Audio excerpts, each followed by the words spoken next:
Hey everybody, welcome to a new series that I've titled My Journey to the Bible, The Lies We Believe. Now I want to take just a few minutes and I want to kind of explain what this series is about. It's not a Bible study and it's not a book review. It's more of a journey that God took me on that completely changed the way that I looked at Him, the way I looked at myself, and the way I looked at His Word.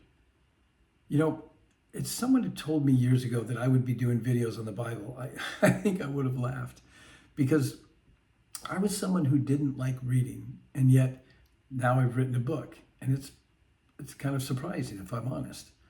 But I think isn't that how God works sometimes? You know, He has a habit of using people who don't always seem like the obvious choice. Maybe that's why I wanted to start here, because this series isn't. It's not about me teaching you. It's more of an invitation. For years, I believed I knew where I was headed, and I believed a lot of things about God, a lot of things about myself. The problem was many of those things weren't true, but I didn't know that. And then God invited me on a journey, not a journey around the world, a journey to His Word. And along the way, I discovered something. The answers that I spent years looking for were already there. Answers about fear, about marriage, insecurity, and depression, and most importantly, freedom. So, over the next 10 weeks, I'd like to invite you to take your own journey. Now, I'll simply walk alongside you and share what God showed me along the way. Together, we'll look at some of the struggles that have shaped my life and maybe are shaping yours. We'll compare the lies we believe to the truth that God reveals in His Word. My prayer is that somewhere along the way, you'll discover what I discovered. That freedom isn't found in becoming someone new. It's found in discovering who God created you to be. So whether you've read my book or never read my book, or you read the Bible every day, or you haven't opened it in years, you're welcome here. All I ask is that you're willing to seek the truth, willing to be honest, and to take the journey to its ultimate destination, His Word. Because who knows, you might discover a lot more than what's in the Bible. You might even discover who you were created to be. So welcome to my journey to the Bible, and let's get started.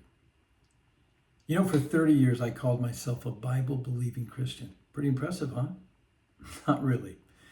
I believed the Bible was true, and I believed that Jesus died for me, and I believe He was resurrected. I believed that God loved me. The problem was that I wasn't reading the Bible. My Bible came from pastors in a pulpit or from random Bible studies or daily devotionals. A lot of times it was conversations with other Christians, but there's a problem with that because you're getting their interpretation of the Bible. But see, the problem, I wasn't opening the manual for myself, I guess. And looking back now, it's like owning the world's greatest GPS and then refusing to turn it on while you're wondering why you're lost, right? And if you've ever been lost, you know what happens. We start making things up, or we convince ourselves that we're going the right way, and we tell ourselves we're almost there. But we ignore every sign telling us otherwise. Eventually, we end up somewhere that we never intended to be. And I think that's what happens to a lot of us in life. It's not that we're terrible people. It's not that we're stupid. It's because we've spent years believing things that we never thought to question. Things about God or about ourselves, about our worth, things about our purpose, how to find our purpose, things about our past. Little by little, those beliefs begin shaping the person that we become. And the truth is, many of us spent so much time trying to become someone that we've lost sight of who we really are. We spent years trying to be what other people expected, trying to be what the world rewards.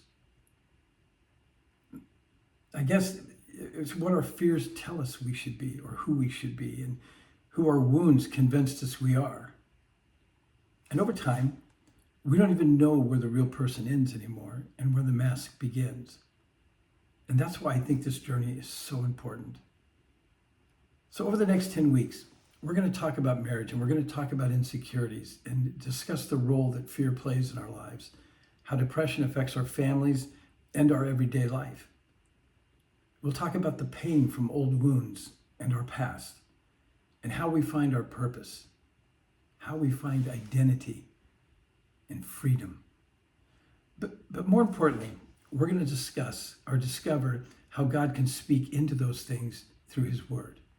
Because if you've ever felt trapped by your past or held hostage by your fear, reminded of failures or insecurities, or even questioned the person that you become, I want you to know something. There's freedom, real freedom. And it's not the kind the world promises. No, it's the kind that only Christ can provide. See, my hope is that in the coming weeks, you'll discover what took me far too long to discover. And that's where this journey is going to begin. In my journey, it took me to his word. It taught me to start reading for myself, finding the truth for myself in his word. And some of the things that surprised me a little bit when I started reading the word were, I'd heard these stories for years. I guess, Moses and Gideon, David and Goliath, Jonah, Peter. And most of us have heard those names, and even people who've never opened the Bible probably know a few of them. But see, I thought I knew their stories. And what I didn't realize was I knew the highlights of those stories. I knew Moses parted the Red Sea, right? I knew that David killed Goliath. I knew Jonah was swallowed by a whale. Gideon had something to do with an army. But that's about where my knowledge ends. Honestly, I think that's where a lot of us are. We know the headlines, but we don't know the real story. But when I started reading the Bible for myself, something unexpected happened. I didn't find superheroes. I found people. People who struggled much like we do today. They had doubts. They used many of the same excuses we use today. Like us, they failed, right? They were afraid. People who looked at what God was asking them to do and said, man, you must have the wrong person. That's when I realized something. The Bible wasn't given to us so we could admire those people. I think the Bible was given to us so that we could learn from those people. Because some of the fears they faced are still alive and well 2,000 years later. Yes, the details may have changed, but the human condition hasn't changed very much. And that's why in the first chapter of UNREAD, it talks about Moses and Gideon. It tells their story. It's not so much as a study, but instead to show the similarities of the struggles. And it's not because they were heroes, it's because they believed some of the same lies that many of us still believe today. But I guess maybe before we talk about them, let's talk about us for a minute. Have you ever convinced yourself that you weren't qualified? I can't be the only one. Have you ever looked around a room and thought, everybody else in this room has it figured out but me? Or have you ever stayed quiet because you were afraid you were going to say something stupid? Have you ever felt like somebody else would be better for the job? Or have you ever thought this? God can't use me. He can use them, but he can't use me. We mentioned them, but I want to talk about these two men again. Moses and Gideon. At first glance, they seem very different. But the more we read the stories and the more we study the word, we find out that Moses would eventually stand before Pharaoh, yes. Gideon would eventually lead an army. But when you first meet them, they're a lot more alike than you might think, because both of them are arguing with God. God tells them, I have a purpose for you. And both of them basically respond with, you've got the wrong guy. Moses says it, who am I? He questions who he is. Or what if they don't believe me? He was afraid. He was afraid that he'd look like a fool. I don't speak very well. So he talked about his speech impediment. But he finally tells God, please just send someone else. Gideon, he's not much different. When God calls him, he calls him a mighty warrior. Do you know where Gideon was when God found him? He was hiding. So I have to believe that Gideon questioned, who are you talking to? Mighty warrior? Me? He couldn't have believed that God was speaking to him. He had to have asked, are you sure you got the right guy? But what's interesting is that Moses and Gideon are essentially saying the same thing. Moses says, I'm not capable, and Gideon says, I'm not important. Different words, but isn't it the same lie? God couldn't possibly use someone like me. That's essentially what they were saying. But before we're too hard on them, let's be honest for a minute. Haven't we all thought that? I know I have. Who am I to lead? Or who am I to serve? Or who am I to help somebody? Or how could I possibly make a difference? I want to be transparent. When I was putting this series together, a lot of those questions were going through my mind. Why would anybody listen to me? That was one of my biggest questions. Because there are pastors who know more than me. There are teachers that know more than me. There are people who have forgotten more of the Bible than I will ever know. It reminded me of when God asked me to be his pen for UNREAD. I wasn't exactly overflowing with confidence. Honestly, I was hoping I wouldn't make a fool of myself. I was laying it all out there. But that's what I love about the story of Moses and Gideon, because God never tells them to believe in themselves. What does he tell them? He says, trust me. God tells them to trust him, because the issue wasn't Moses and the issue wasn't Gideon, right? The issue is what they believed. The issue was what they believed. Moses focused on his weakness while Gideon focused on his insecurities. God focused on himself. And that's where I think a lot of us get stuck. We've spent years looking at ourselves. We look at our failures, our wounds, our fears, our past. Meanwhile, God keeps asking us to look at him. Because faith doesn't grow when we become more impressed with ourselves. Faith grows when we become more convinced of him. That's what happened with UNREAD. I didn't write a book because I became confident. That wasn't it. I wrote a book because I took one step of obedience. And I might add, for the first time in my life, I tried to be obedient to God. And then I took another and another. And with every step, that strengthened my faith. Not because I'm fearless, but because God proved faithful. And maybe that's what Moses and Gideon is really trying to teach us, right? The question isn't, am I enough? The question is God enough? Because if he is, then maybe we've been asking the wrong question. As you start your journey today, I'm going to ask you to do something. And this isn't for me, this is for you.